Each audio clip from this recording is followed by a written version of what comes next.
Hari Om. Vakratunda Mahakaya Suryakoti Samaprabha Nirvignam Kurume Deva Sarvakaryeshu Sarvada. Shri Gurubhyo Namaha. Namaste friends. Welcome to session 142 of Bhagavad Gita verse by verse. In today's class, we are taking up the verses 56 to 60 of chapter 18 known as Moksha Sannyasa Yoga. Kumari Aditi Binoj is going to chant these verses later at the end of the class. Now, before Dr. Hegde sir gives the introduction of today's class, Dr. Komal Prasad sir will give us a brief recap of verses we studied in our last episode. Over to you, Komal sir. Om Shri Gurubhyo Namaha. This 18th chapter is a condensation of an entire Gita teaching. Having condensed Karma Yoga, now Sri Krishna is condensing Jnana Yoga Sadhana also. This Karma Yoga and Jnana Yoga are not optional courses. Everyone has to go through both of this, Karma Yoga and Jnana Yoga. We saw Jnana Yoga consists of threefold exercises. First is Shravanam, that is consistent and systematic study of Vedantic scriptures for a length of time under the guidance of a competent teacher. So Shravanam, study Gita regularly. And second is whatever we have received, we have to dwell on it to make sure that it is acceptable to my intellect, so that we have to clear all the doubts. That is Mananam. There should be no doubts about the teaching. And the third part of Jnana Yoga is Nididhyasanam. Even after this conviction, I have to remain in that knowledge for a length of time, like a pickled mango. Internalization, that is Nididhyasanam. Lord Krishna in this portion emphasizes Nididhyasanam, which is very important because it's the assimilated wisdom alone that will help me in my life. Just as digested food alone will help in nourishment. It's not the amount of food that I consume, but what is assimilated or digested that will nourish my spiritual quest. So we have to make sure in our life that there's no gap between what I know and what I am. Lead an alert life. So Krishna presents Vedantic meditation or Samadhi Abhyasa as Nididhyasanam, to turn my mind away from all other things and exclusively dwell upon the teaching. He talks about various stages of preparation in verses 51, 52, and 53 of 18th chapter.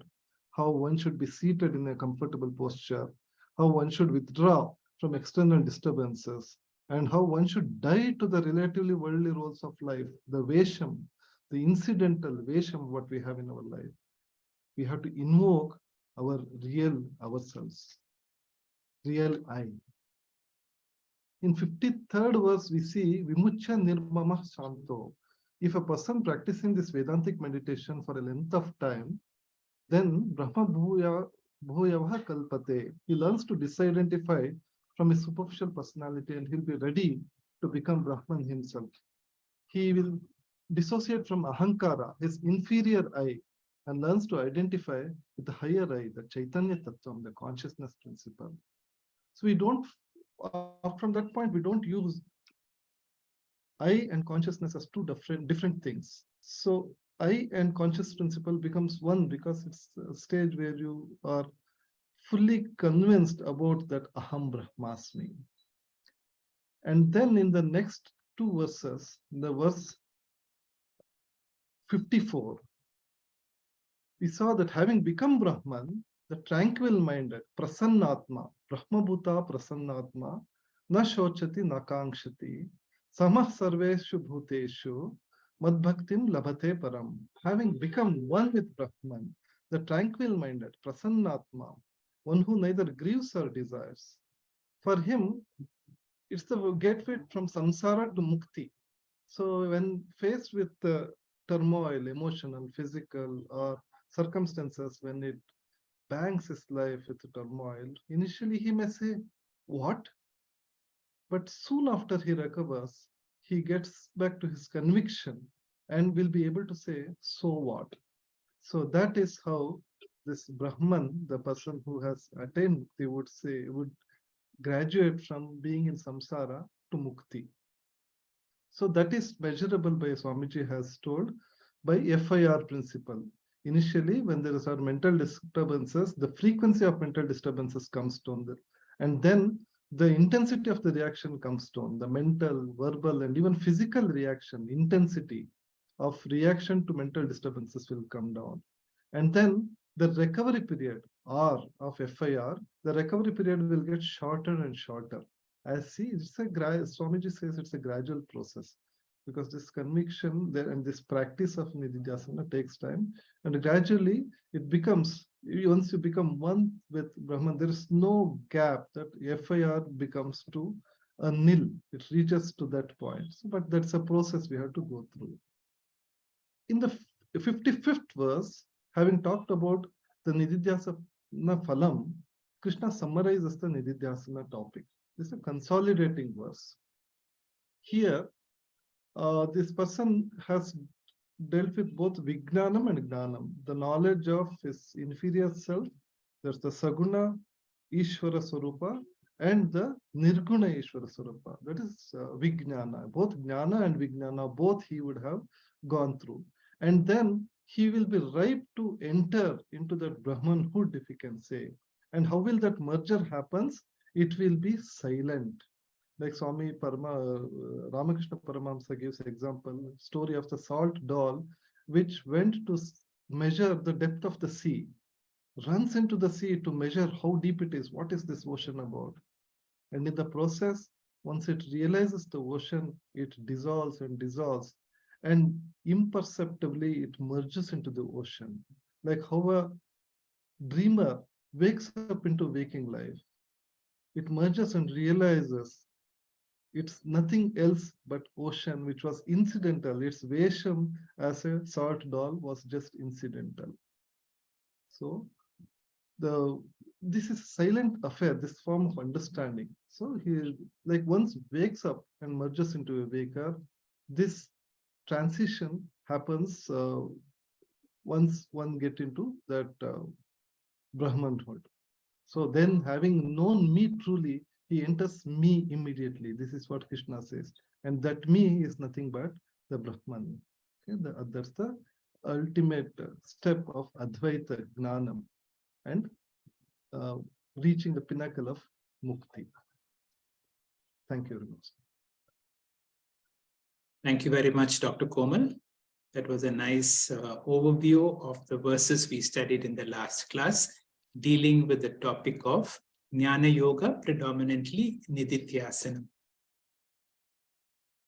Sadashiva Samarambham Shankaracharya Madhyamam Asmadacharya Paryantam Vande Guru Paramparam. Om. Our sense of gratefulness for our gurus and God become much more intense as we come towards the end of this 150 odd class exercise on studying Bhagavad Gita verse by verse. As you will see, when we are coming to the end of the 18th chapter, Krishna is addressing Arjuna, and through Arjuna, all of us, have you got my message very clearly? And therefore, as Dr. Komal just said, it is not the amount of knowledge that you have got, it is the amount of knowledge that you have assimilated. And therefore, Krishna is revising the two important sadhanas, Karma Yoga, Upasana, Karma Yoga, Jnana Yoga, Karma Yoga, Jnana Yoga. In the last class, we came to the culmination of Jnana Yoga. Now we are coming to the culmination of Karma Yoga. Ultimately, Krishna wants all of us, and he's going to ask you a direct question. He's going to ask Arjuna the direct question. He says, I have taught you all that I could teach you. Now you do what you want. Now, he is waiting to see how Arjuna is going to react to this message.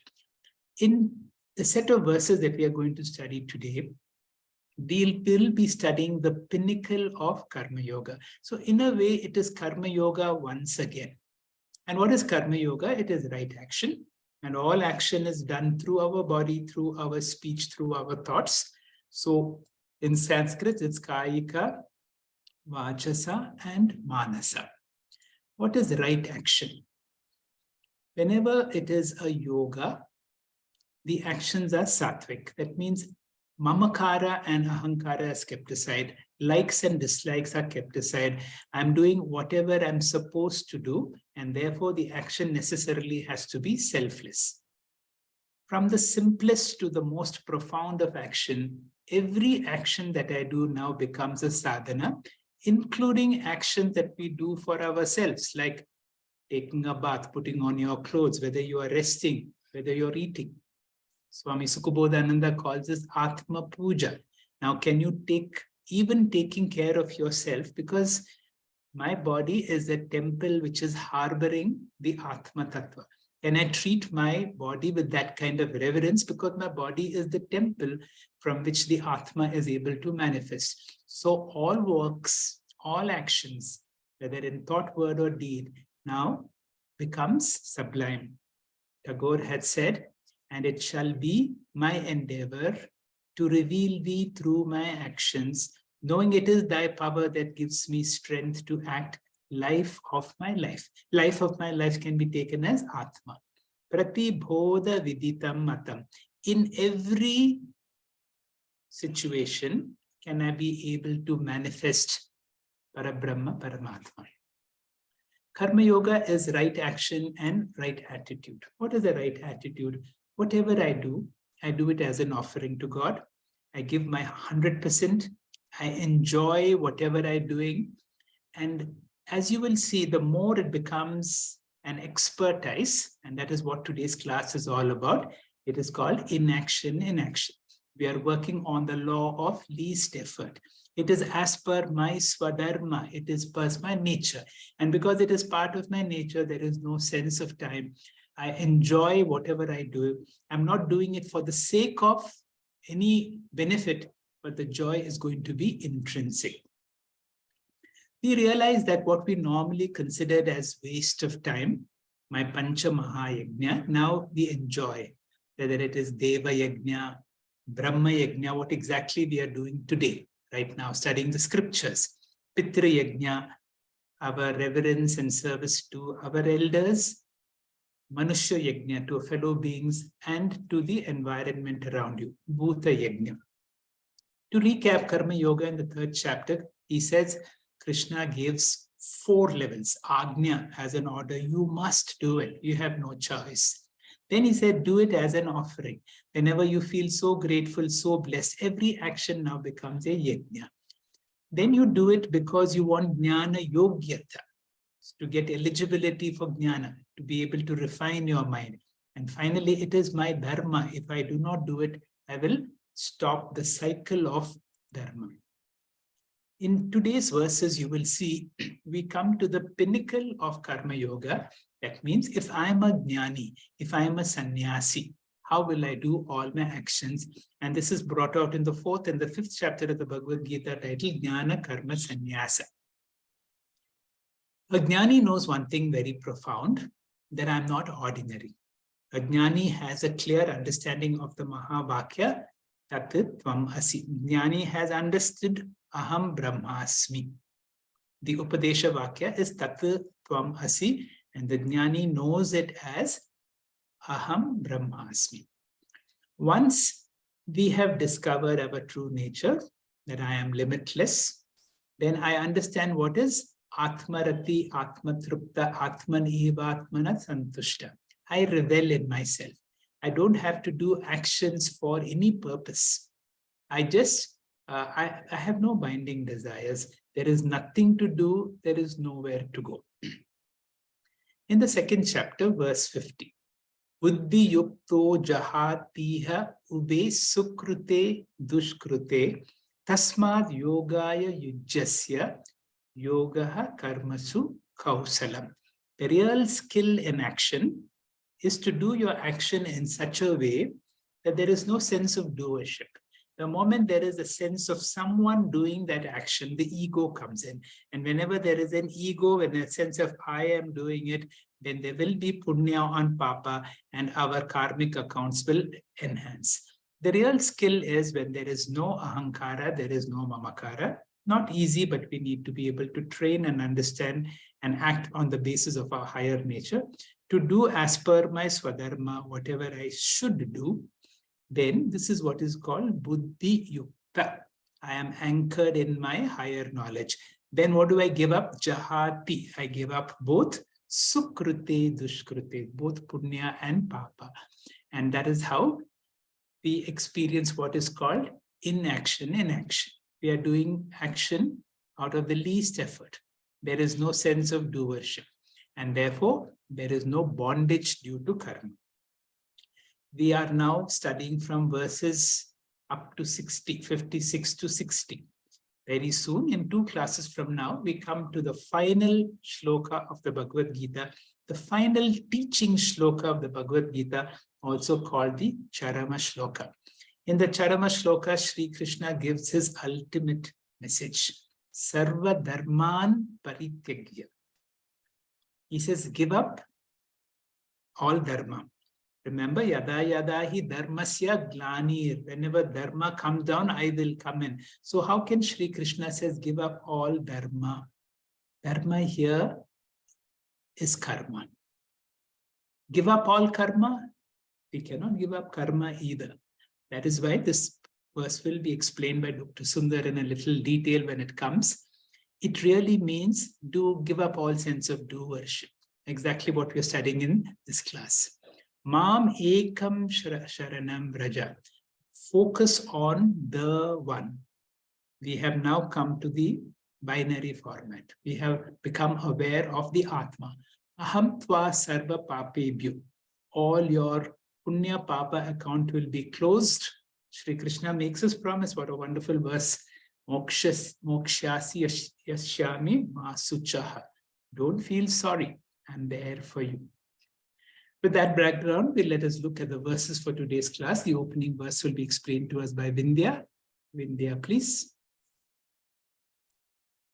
Sarva karmanyapi sada kurvano matyapashayaha mat prasadadavapnoti shashvatam padam avyayam. This is verse 56 of chapter 18. And it says, doing all actions ever depending on me, one attains the eternal and changeless goal by my grace. So in the previous few verses, the topic discussed were related to Jnana Yoga. And last verse was about Nididhyasana, as already discussed. And Nididhyasana itself is a very difficult concept. It takes time to fathom the fact that Ishvara, that we have been worshipping all this while, is actually within us. And it is difficult to make a connection between this higher I and the lower I, the seer and the seen. So the Nirguna Brahman cannot be understood yet, and Arjuna's face of confusion is very evident. So clearly he is not ready for Jnana Yoga. So Krishna offers a solution. Krishna understands this difficulty, that Jnana Yoga is too hard, and reassures us that temporarily we can concentrate on Karma Yoga instead of Jnana Yoga. So this is convenient because in Karma Yoga, it's still guided by a teacher. We have God as our guru to mentor us, unlike in Jnana Yoga, which is mostly related to yourself. In chapter 18, when we talk about Karma Yoga, it is slightly different from chapter 3's Karma Yoga. In chapter 3, we spoke about Swadharma, and which is about being aware of your responsibility. Next slide. Well, chapter 3 was about Swadharma, which is being aware of your responsibility. So humans have freedom, which is a right. But with that freedom comes responsibility. That is, you have obligations and you need to use this freedom in the right way. In this verse, we are talking about Ishvara Bhakti. Bhakti is devotion. And that's the aspect of the other aspect of Karma Yoga, apart from the responsibility. And without devotion to God, Karma Yoga does not exist. Here, we try to step back from understanding Nirguna Brahman by concentrating on an Ishta Devata. So every action that you do is devoted to this Ishta Devata first, because you're not ready to devote them to yourself, that higher level Ishvara, you're not able to do that. So you do it to the Ishta Devata. And that Ishtadevata could be in any form, like Krishna, Ganesha, Shiva. And while the concept of Nirguna Brahman is too abstract, Ishtadevata gives you that concrete grounding of your efforts, at least temporarily. Next slide, Doctor. And Bhakti has two aspects, Ishvara Arpana Bhavana and Ishvara Prasada Bhavana. So Arpana Bhavana means that all contributions, whether favorable or unfavorable, is done in the name of the Lord. Ishvara Prasada means that the consequences of my actions, whatever it may be, must be taken as Prasada. So these two aspects of Ishvara, Arpana and Prasada have been elaborated in the next few verses. Hari Om. Thank you very much, Moksha, for a nice explanation of this verse. What is Shri Krishna trying to tell us here? An enlightened person. That means by now we have the message of Jnana Yoga. How does an enlightened person work? Enlightened person is Kuruvan, is doing sarva karmani, all actions, sada, continually, api, even though mat vyapra shraya. He is established in me. That means he sees everything as a manifestation of a God. Of manifestation of God. Such a person, mat prasadat, because of my grace, apnoti, attains sashvatam, the eternal padam, goal of moksha, which is avyayam. Now we have to understand, here Shri Krishna is saying that through jnana, karma, sannyasa, you attain to the highest. So you see, this is a blend of jnanam and karma. Another verse, the next verse, Dr. Ashwini, please. Thank you, sir. Om Shri Gurubhyo Namaha. Chetasa sarva karmani mayi sanyasya matparaha buddhi yogam upashritya macchitta satatam bhava. Buddhi yogam upashritya. May you take the discipline of Buddhi Yoga, which is another name of Karma Yoga. Karma Yoga involves two important bhavana or attitude. First one being, as a karta, one has to take every karma as an offering to the Lord, which means one should not hate any karma. There should be no likes or dislikes basically. Any karma we do as a karta, we should be able to love and enjoy. Swamiji says, whether one work at office for boss or at home for wife and husband, please put a pleasant face, most importantly, not to judge any work based on raga and dvesha. Second one is, every experience that comes our way comes from Lord. Lord Krishna says, agate swagatam kuryan, meaning whatever has come, let's welcome. Only when we judge our experience based on raga and dvesha, it becomes pleasant and unpleasant, and we begin to react. So let's accept every karma that you have to do and accept every experience that you have to go through. Next slide, sir. Swamiji says 75% of our life is choiceless because past can't be changed and present has already arrived, which are choiceless. Maybe in future, if we use our free will, perhaps we do have some choice. So acceptance of choiceless is important. Therefore, buddhi can be called samatva buddhi, which means to accept and not to react. With this samatva buddhi, we should do sarva karmani mai sanyasya. Sannyasa here means dedicating or offering all the actions that we do to the Lord. The question is, how do we achieve that? With the help of chetasa. Chetasa is attitude or bhavana. Ishwararpana bhavana. Well, when we are doing these things, our goal should be clear. Karma yoga is relevant only if the goal is spiritual. A spiritual seeker is one who is strongly convinced that happiness does not depend upon external factors, but the internal growth alone. Therefore, a karma yogi's main aim is internal growth keeping God or Jnanam or Chitta Shuddhi or Moksha Prapti as a goal. Matparaha, Lord as goal, Buddhi Yogam Upashritya, Mat Chitta Satatam Bhava. Satatam here is always. Lord says our lifestyle should always be Ishvara centric, which means we as Kartas or Bhoktas should make sure to have Ishvara arpana bhavana. Let us remember that while we offer something, God will be involved. While we accept something, God alone is giving me that experience. So Ishvara plays a pivotal role. Next slide, sir. Therefore, mat paraha, keeping me as supreme goal, sanyasya chetasa, mentally dedicating, sarva karmani, all actions, mai, to me, upashritya, by resorting to buddhi yogam, that is karma yoga, bhava machitaha, remain with your mind fixed on me, satatam, all the time.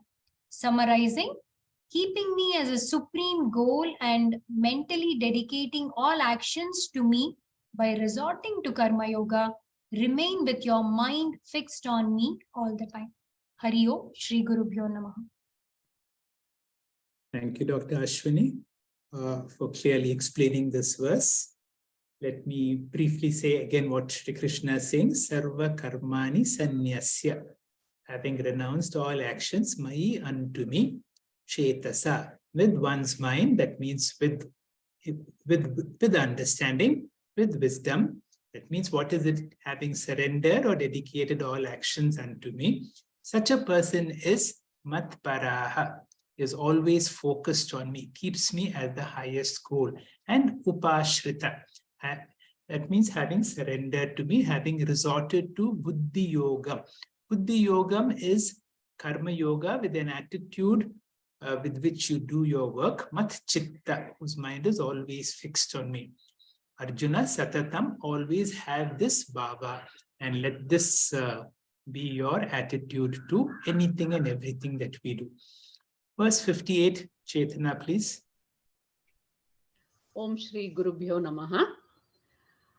Every single experience that we learn has every single experience has something for us to learn. But learning can happen only if we have a relaxed and calm mind. A disturbed mind can never learn from any experience and therefore will repeat the same mistake again and again. So how to avoid the mistakes and learn from them? It is only through karma yoga, as this will help him enjoy a samabuddhi, a calm mind. Siddhya siddhyo samabhutva samatvam yoga uchyate, Krishna has said. So what happens when the mind is calm? Then the intellect is bright. And when the intellect is bright, I learn from every single experience. This is maturity. And when I learn, when I learn and grow mature, I discover the fact that self-knowledge alone will solve the human problem of samsara. But in the spiritual path also, there will be many obstacles. So how do we overcome them? So Sri Krishna here is repeating his advice that he gave in the previous verse. But as well, he's accompanying that with a warning also, what will happen if you don't heed his advice.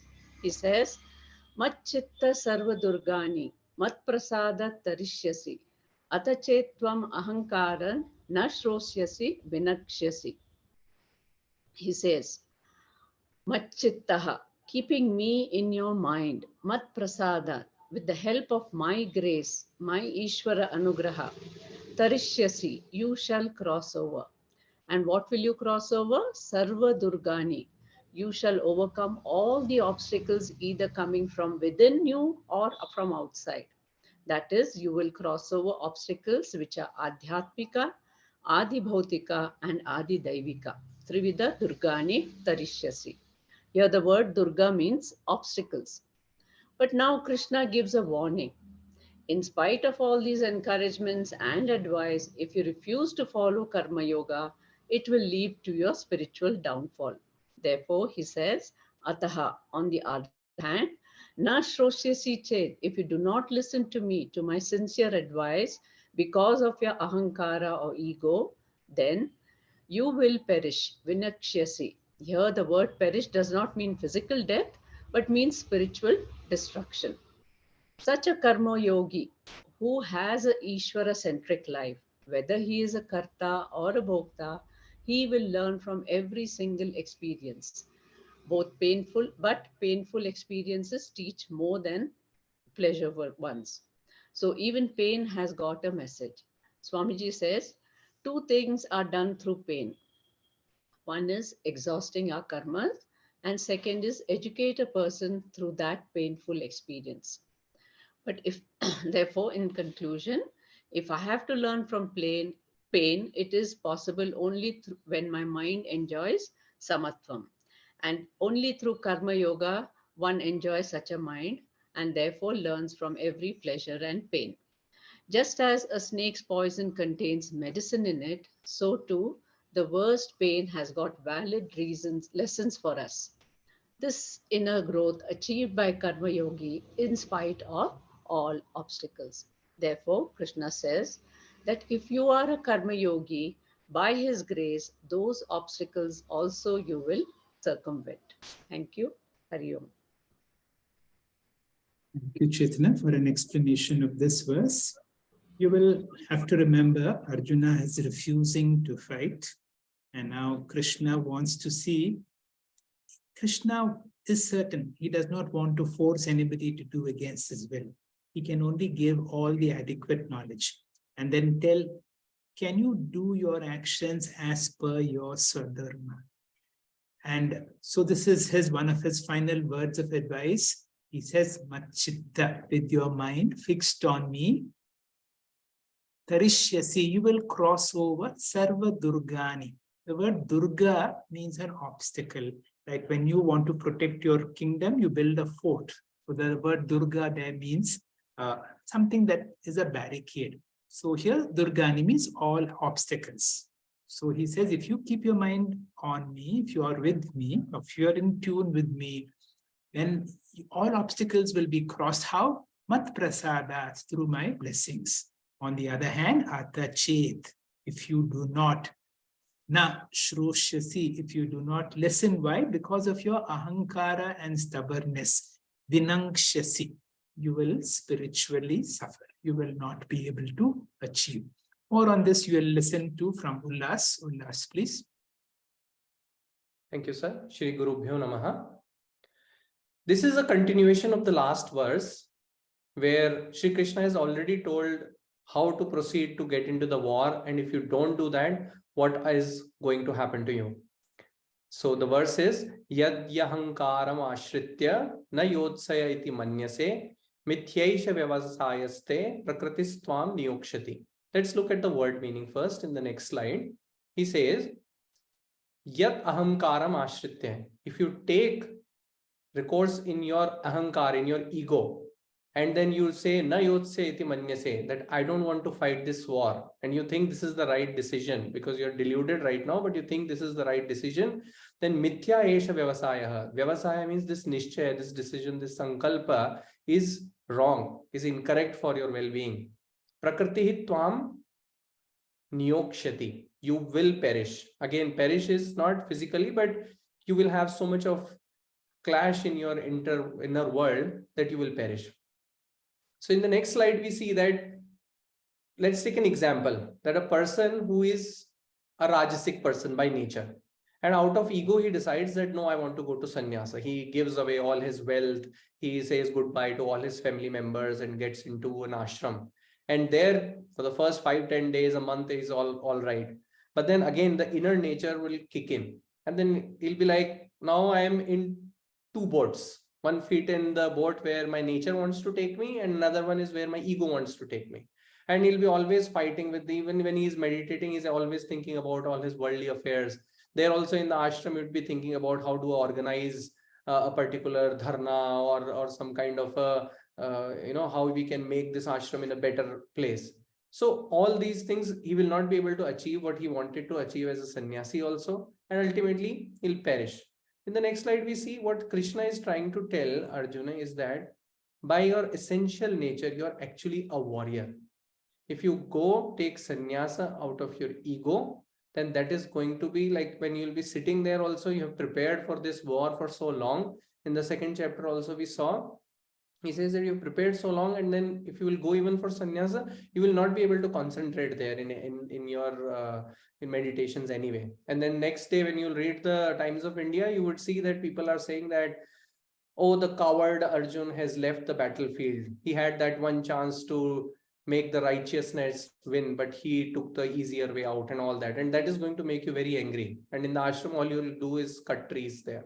So the whole point is that your nature is ultimately going to prevail. So don't fall into the trap of doing this just out of ego, because you're deluded right now. You don't know what is right and what is wrong. So again, Krishna is not trying to force anything upon Arjun, but he's just telling him that here is the thing that is your essential nature as a warrior, and here you are trying to do something out of ego only. In the next slide, we see something which is relevant for us also. What Swamiji says is that we should identify our nature and act accordingly. So that is not just for Arjun that is being said, because acting according to our nature is as if we are swimming or taking a boat downstream. It is very easy and we can reach our destination sooner. If we are trying to do that upstream, there's a lot of effort required in it, and sooner or later we are going to get tired, which is what the perish means here. So then what does it mean? Does it mean that then we keep doing whatever is our nature, and then ultimately how do we actually get to that higher state? Let's try to understand it with another example. For example, everybody is made up of two things. One is that basic principle, the consciousness principle, and then the second thing is the prakriti. From the prakriti, we say it all obviously will continue as both the sattvic, rajasic, tamasic, some mixture of that, and everybody is different. So there is a sameness part in everybody, which is the swarupa part, the consciousness part. But there is a separate thing or layer on top of that, which is the swabhava, our basic nature. So what we have to do is, for example, the electricity is same between fan as well as a tube light. But a fan expresses the same electricity in going around in circles. But the electricity in tube light comes out as a light. Now, tomorrow if fan says, oh, I'm tired of going in circles all the time, tube light is having a great time, it's just sitting around there. From tomorrow onwards, I don't want to go in circles. My ego says that I want to just sit around and then shine. That is not possible. So the idea is to identify our nature, and based on that nature, what is the sadhana that we have to do to go from our swabhava to our swarupa, our essential nature. So, for example, when we go to Swamiji, he doesn't say the same sadhana to do for everybody. To some, he would say, do karma yoga. To some, he would say, do nama japa. To some, he would say, go read the scriptures.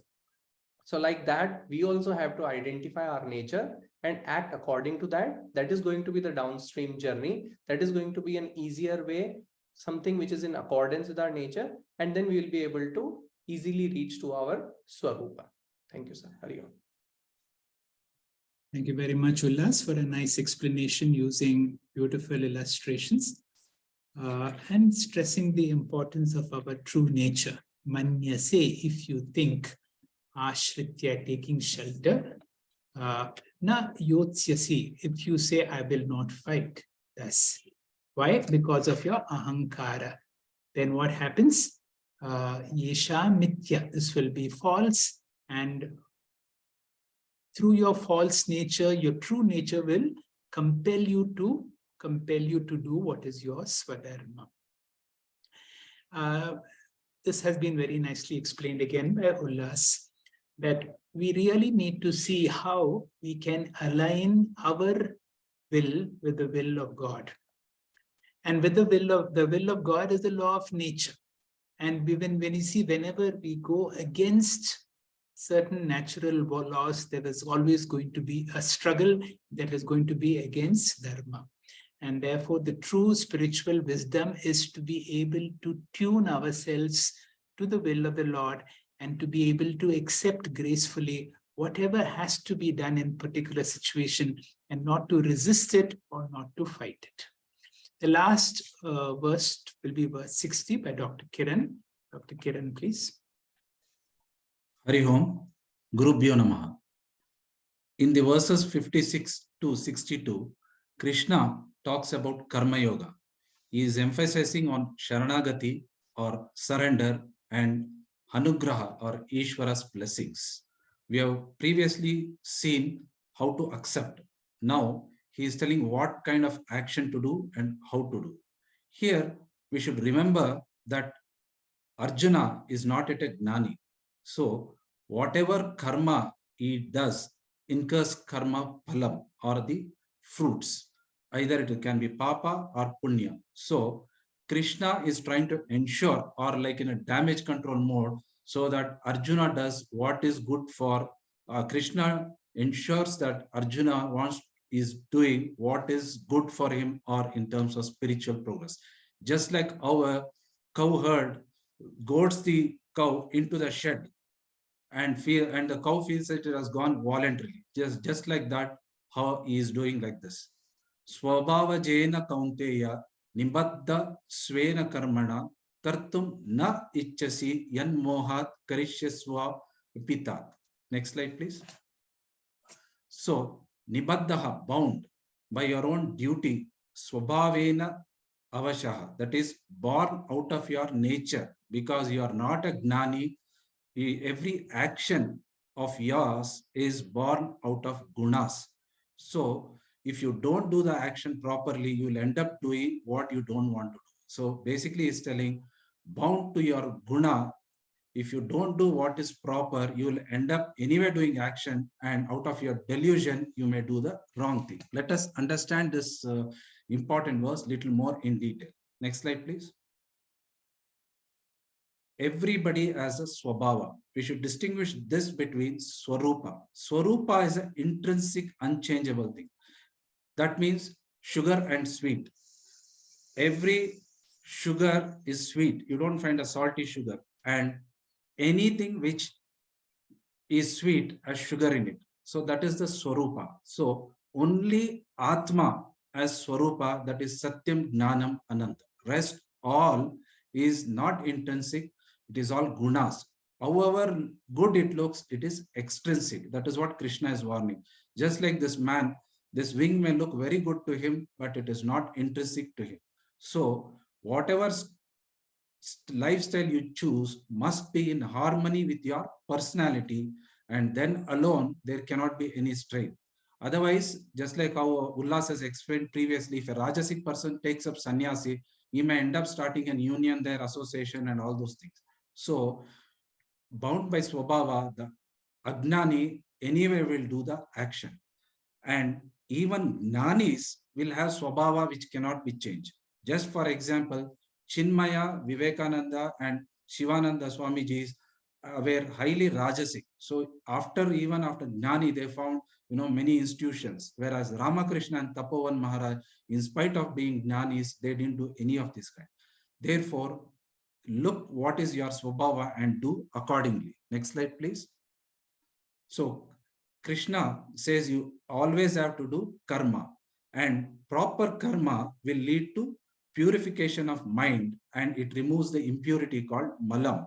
If you don't do what is in line with dharma, then it will add to it. So since you cannot do escape karma, you have to do what suits your personality. Next slide. Next slide. Yeah.